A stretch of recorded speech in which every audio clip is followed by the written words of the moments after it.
श्लोक 11।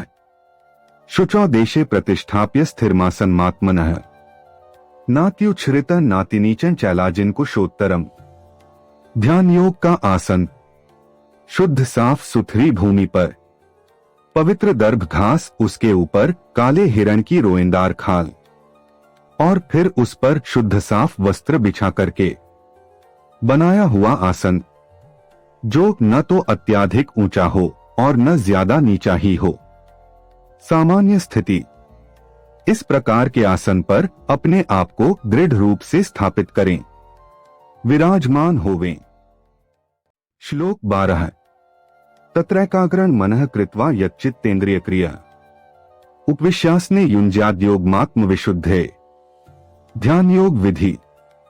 इस प्रकार उस आसन पर मन, हृदय और समस्त कर्म व ज्ञान इंद्रियों की क्रियाओं को अपने काबू में रखते हुए मन को एक ही ध्यान में मग्न केंद्रित करके अपने अंतःकरण को शुद्ध पवित्र करने के लिए, परम पिता परमात्मा से संपर्क साधने के लिए, उससे जुड़ने के लिए ध्यान योगाभ्यास में व्यस्त व लीन हो जाएं।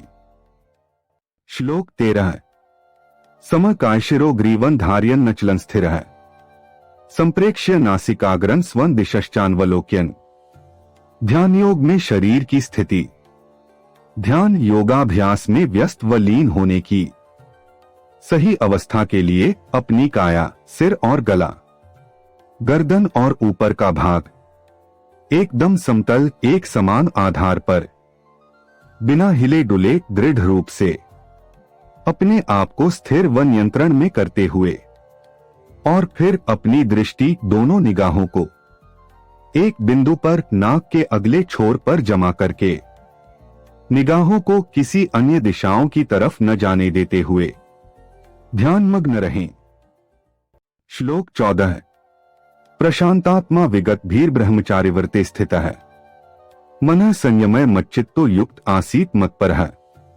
मन श्री कृष्ण में इसके अतिरिक्त ब्रह्मचारी धर्म व्रत का पालन करते हुए बिना किसी डर भय के स्वस्थ मना, शांतिपूर्ण और अचल, सुव्यवस्थित, यौगिक गुणों से परिपूर्ण सत्पुरुष मन को काबू में किए हुए मुझ एक ही में चित्त लगाए और मेरे में लीन हुआ विराजमान रहे। श्लोक 15। युञ्जन्नेवं सदात्मानं योगी नियतमानसः शांति निर्वाण परमा मत्संस्थामधिगच्छति।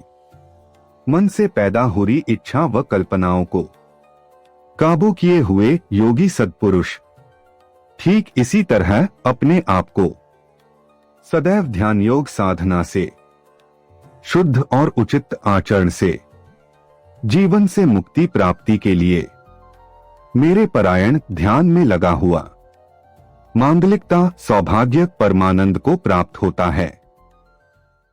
श्लोक 16।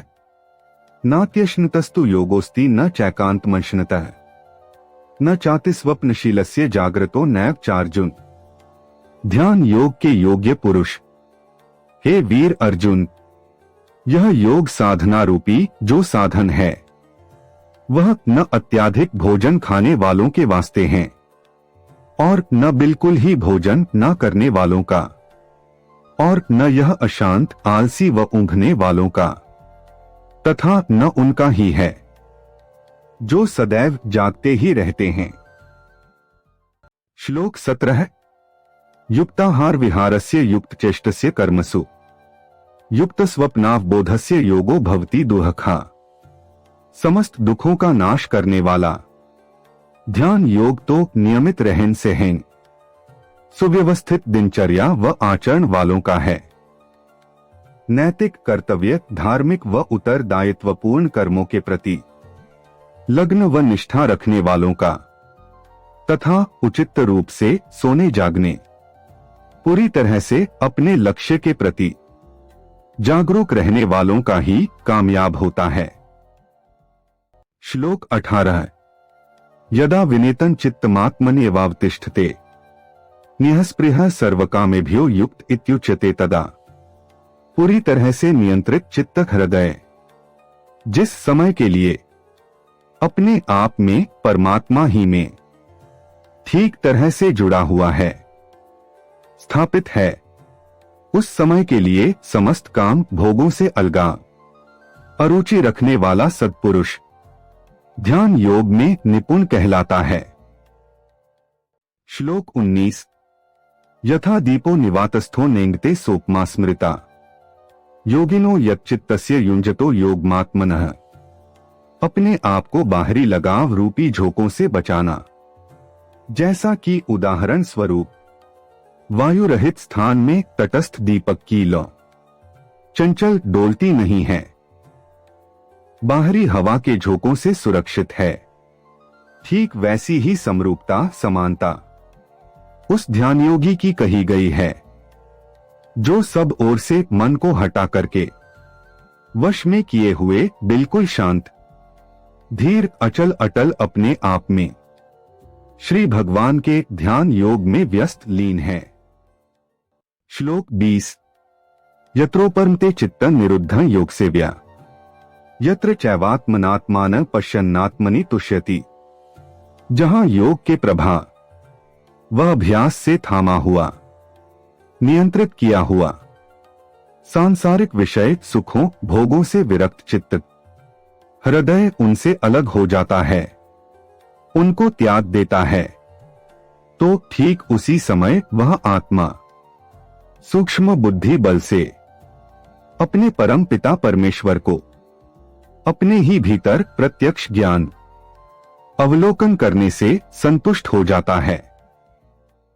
श्री गीता ग्रंथ से ऊर्जा पाए, अपने आप को जीवंत रखें, इसके प्रचार प्रसार में सहयोग करें, लाइक और सब्सक्राइब करना न भूलें।